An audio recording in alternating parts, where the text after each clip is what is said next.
Well, good morning, everybody. My name is Bill HANSEN, and it's an honor to be with you today. I'm President and CEO of the Strata Education Network, and really it's a great honor to be here. I think I had one of the unique opportunities to serve as a political appointee for all 8 years of President Reagan at the Department of Education, and I was a very young man at the time, but really was very much a disciple of President Reagan, and I just loved the fact that he was a governor and brought that mantle of governorship into his role as president. And I also had the blessing to be the head of the transition team on the way out in 1992, and the transition team on the way in 2000.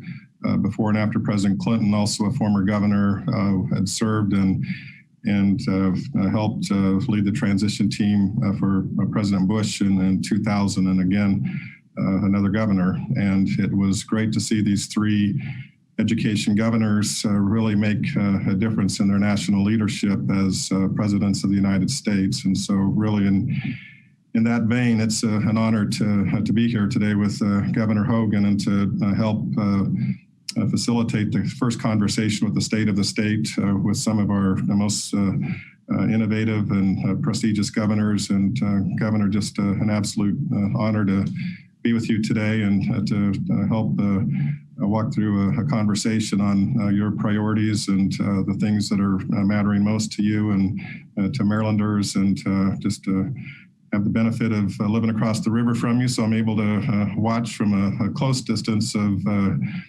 your great work. But just really an honor to be with you today, sir.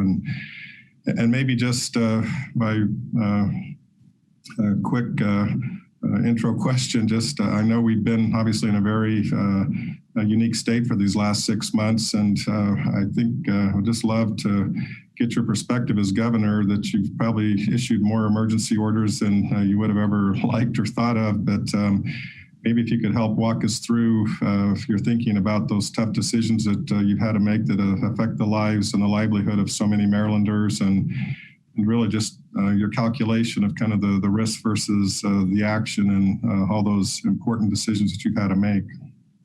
Well, Bill, first of all, thank you very much for being here for this discussion, and thank you for your service and all that you do for education in America. And I really enjoyed the discussion with Secretary Rice, who I'm a big admirer of. And I just want to thank the Reagan Institute and Foundation for giving me this opportunity to come in and speak with all of you today. So thank you for tuning in. Bill, as you know, our world really changed back nearly 6 months ago as we were faced with this global pandemic, this once in 100-year crisis that has impacted nearly all of us and everything in our lives. I had the opportunity to be leading the nation's governors during this crisis as the chairman of the National Governors Association. My initial focus for my year-long chairmanship was to focus on rebuilding America's infrastructure, which we worked on for perhaps the first 6 months of my term, and then all of a sudden the world changed with COVID, and I'm very proud of the governors on both sides of the aisle for stepping up and leading in the crisis. So I was dealing with all my fellow governors and with the federal government, but also had to deal with the crisis right here in my state. And I'll just say the governors have worked together really well in a bipartisan way, collaborating on this. But you're right, I had to make incredibly difficult decisions that I never imagined making. I believe that we have done over 60 executive orders. We had to make decisions extremely quickly because people's lives were at stake. But we also had to balance out our health metrics by trying to make sure that we weren't hurting those struggling Maryland families and small businesses while we were working to keep people safe. And it was a difficult balance every governor had to make. I'm pleased to say that we're doing pretty well comparatively. Today we had a 2.9% positivity rate in Maryland, which is a record for us over the past 6 months. We continue to look good on the health side, and we have 100% of our economy opened. our unemployment rate is about 30% lower than the rest of the country. And so we made decisions that we never imagined having to make, quite frankly. It was, I've never been in a situation where obviously our number one job as governor is keeping our citizens safe. This virus that kind of hit us from out of the blue tested the mettle, I think, of all of the people on the front lines that had to make these difficult decisions and find the right balance while keeping people safe and trying to keep them, economically stable. Thank you, Governor. And just, again, I think very evident of, I think one of the hallmarks of your career is your leadership attributes, and I think been evidenced very much, especially here of late. And I would, say one of the other things I think distinguishes you in our national landscape these days is your leadership in terms of your bipartisan ability to work across the aisle. And it's one of the things I really enjoyed about the RISE meetings these last several years is just the ability to bring together the former secretaries of education, both parties, as well as bipartisan governors. And I'd just love to maybe help get your thoughts on the partisan gridlock, and just I think you've been really unapologetically big tent and bipartisan from the beginning of your career, but really maybe help us with your perspective on how you work across the aisle while at the same time really standing by your values and your principles, and but just especially in this environment that our country's in today, really maybe how's your secret sauce, and maybe share it with us. So. Well, thank you, Bill. I, like you, I heard you mention about being a young man and working for Ronald Reagan. I didn't get the chance to work in the administration, but I was a foot soldier in the Reagan Revolution. And when I was just a young guy, I was a delegate to the convention in '80 and '84, and I was a chairman of Youth for Reagan. I got the chance to serve on one of the inaugural committees, and he was somebody that I greatly admired. And I talk often about President Reagan, how he really worked. He had a positive vision for America, but he also really believed in bipartisanship and was willing to work across the aisle to come up with solutions. I remember, the great relationship he had with Tip O'Neill when he was Speaker of the House, and they had a really good rapport, and they would, have meals together. They would share a beer together and talk out their differences. And it had a lot to do with my whole outlook on politics. Being governor of Maryland is the first thing I've ever been elected to. I didn't spend my career in elective office. I spent most of my career in the private sector as a small businessman. But I really believe it's critically important that we find a way to lower the temperature, to do something about the divisive and angry politics that we see today that we didn't see back during those years quite as much back in the 80s. And I think that I've tried my very best. I'm in a very blue state. I was elected in 2014 in the bluest state in America. And I have a 70% majority of Democrats in both houses of my legislature, but we've been able to find ways to come together and to really accomplish on some big issues, some really true bipartisan, common sense solutions to the problems. And I think it's something we desperately need in America today. I know most people are somewhat frustrated by the kind of divisiveness and the gridlock in Washington. And I just had a Zoom meeting like this earlier today with No Labels and the Problem Solvers Caucus and a bicameral group of senators and congressmen on both sides of the aisle talking about trying to reach a compromise solution on the next stimulus bill.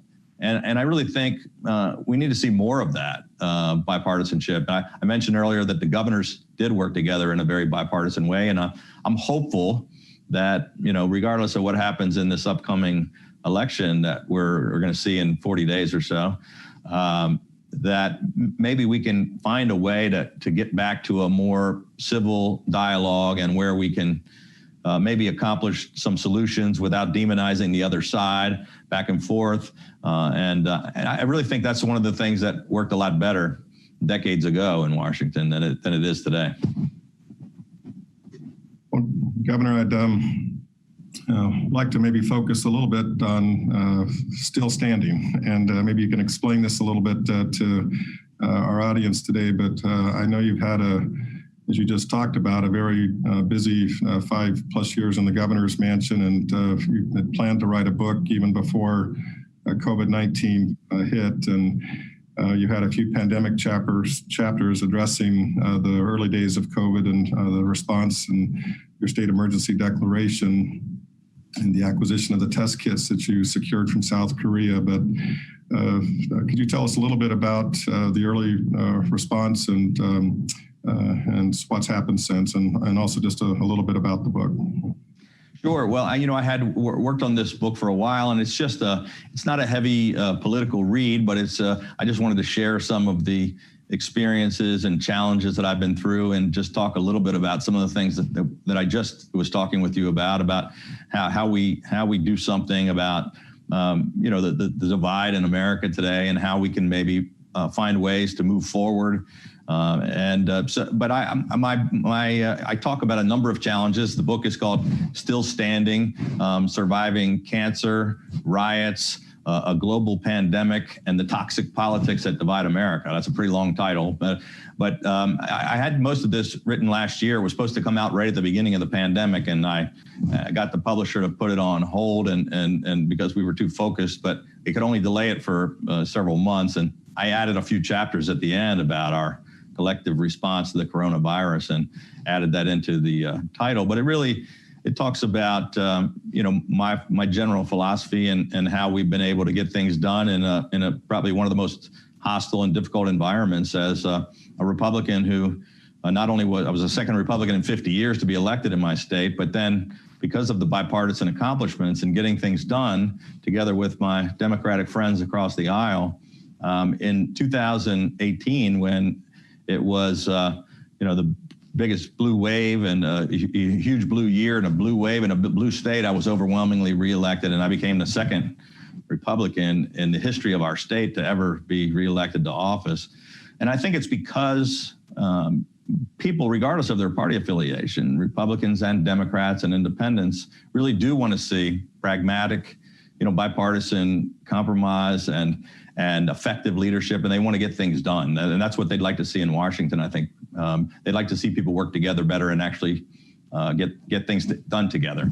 But the pandemic, I talk about the response, early on, leading the nation's governors. We had all of the governors across America were in Washington in early February.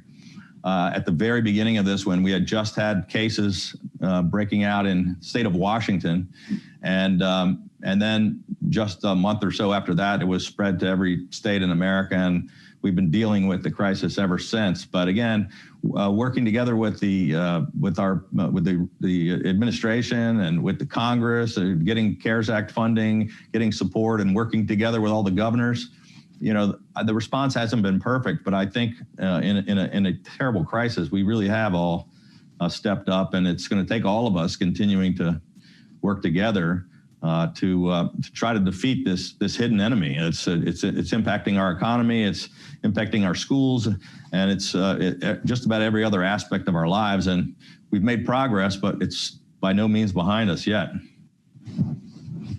Governor, maybe on the other national crisis that's facing us right now with the racial unrest and the social justice issues that are facing us, I just remember as a brand new governor, when you confronted the social unrest after the death of Freddie Gray, and today it's really now a national challenge that we're looking to address. But I just love to.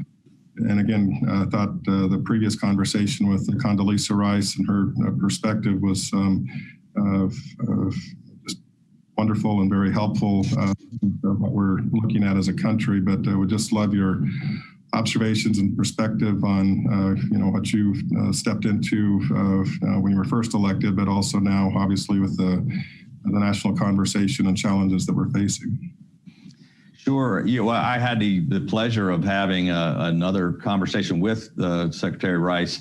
We did a thing for the Hoover Foundation, and Secretary Rice and I did one of these things together, and she has obviously tremendous insight and really wise input and advice on this particular issue. But you're right. I saw some of this and dealt with some of these issues much earlier than maybe some of the folks in the rest of the country have. Obviously now with the tragic murder of George Floyd, it has elevated these issues front and center. It's something that we're all addressing and dealing with. But I dealt with much of this 5.5 years ago, just after I had only been governor for 89 days, when after the tragic death of Freddie Gray, our largest city was on fire, and just in the first few hours, we had 400 some homes and businesses destroyed, and 127 police and firefighters were injured, and the city police force was overwhelmed, and they were crying out for help. I declared a state of emergency, and I sent in an additional 1,000 police officers and 4,000 members of the National Guard to try to help keep the citizens of Baltimore safe, to stop the violence, and to stop the destruction of property, and to protect the peaceful protesters from those that were inflicting all of this violence. I also then moved my entire operation to Baltimore City from our state capital in Annapolis, and I spent a solid week walking the streets, trying to lower the temperature, meeting with community leaders, walking through Freddie Gray's neighborhood, meeting with the NAACP and faith-based leaders. And I think it's really important for us to strike that balance of addressing some of these systemic problems and listening to the concerns of people, but also not allowing our cities to be, and protecting the right to protest, while not letting violence take over our cities for months on end. And I have several chapters in my book about that. I joke that when I went to a new governor's school when I was first elected, they didn't say anything about what do you do if something like this breaks out in your city. But then after dealing with Baltimore, I do teach a course at the National Governors Association, have advised other governors and new incoming governors about how to deal with a crisis like this. And I think, looking at what's happening now, a number of both mayors and governors in America today should probably take a look at and read some of the things that we've been through, because I think they could learn some lessons. I'm very proud that because of the way we handled that situation in 2015, in this current environment, we had thousands of people protesting peacefully in Baltimore, but almost no violence, no destruction, and no damage. And I'm proud of citizens of Baltimore and our police force and the way the community came together. Governor, maybe here in our next couple of minutes, I'd just love to maybe pivot to education and to just hear of your budget and priorities and the state collaboration and things that you've been working on with the equity issues, the school construction, school safety, getting back to school and getting schools reopened, but just love to hear your thoughts on your education priorities. Sure. Well, from day one, since I became governor, education has been my absolute top priority, because I happen to believe, very passionately that every single child in our state and every child in America deserves access to a world-class education, regardless of what neighborhood or zip code they happen to grow up in. And we've worked very hard to improve persistently failing schools and to be innovative on education and to try to make sure that every one of our kids in our state is getting the opportunities that they deserve. I've put record funding 6 years in a row, 6 budgets in a row into K through 12 education and higher education, actually. And we have continued, we invested more money than our Democratic legislature actually called for in spending formulas, because we thought it was important to make a difference. But we've also been pushing for accountability with our local school boards and school systems to make sure that they're working to fix some of the underlying problems that in spite of investment of money have caused them to not be as successful as we'd like. But we have some of the best and most highly funded schools in America. We've invested $40 billion in K through 12 education, and 75% of our entire capital budget went to education. I pushed through, and just last year, a $2.2 billion investment in school construction, which is the largest in state history.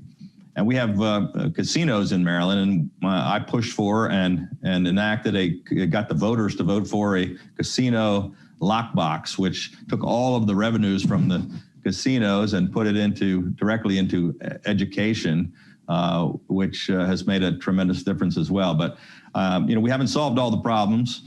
We've been working on trying to prepare our kids for the next generation, for preparing them for the jobs of today, and really working with going into our most troubled, disadvantaged neighborhoods and trying to improve those schools. But I'm proud of the success we've made, and I appreciate all the work I appreciate this RISE opportunity today to hear from some other leaders about all the things that are going on. I thank you for the work that you've done, Bill.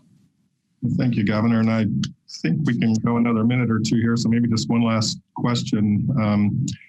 Just really as we look forward down the road here to your final address to the people of Maryland and reflecting on your service of governor, what would you hope to be said in your legacy of what you would like to accomplish and look back on your 8 years of service? And I won't put you on the spot and ask you if you're going to be running for president in 2024, but you got a lot of work to do here in the next 3 years, but just would love to, as we wrap up here, to really help. Well, thank you, Bill. I really am focused on this job as governor of Maryland. It's been an incredible honor to have been chosen to serve the people of my state, and I'm proud of some of the things that we've accomplished. I really hope that maybe my legacy when I leave as governor, I'd be very happy if people would just say that we left the state a better place than we found it, that we worked in a bipartisan way across the aisle to come up with solutions to some of the problems, and that we made improvements in the daily lives of the people of our state. We started out, we're talking about the Reagan Institute and Foundation. I learned a heck of a lot from Ronald Reagan. I know he cared very passionately about education and about working across the aisle. And I just like people to say that we made a difference, and that we've improved the lives of our children and worked hard to improve education, and that the state's better off. I'd be happy with that. Governor, thank you so much again for your leadership and really the impact that you made for both the state and for our country, and really look forward to hopefully getting to do something like this in person with you in the not too distant future. But just thank you for taking the time to be at this important event today, and again for all you do. Thank you very much, Bill. Thank you for the opportunity. I've enjoyed it. Good luck with the conference.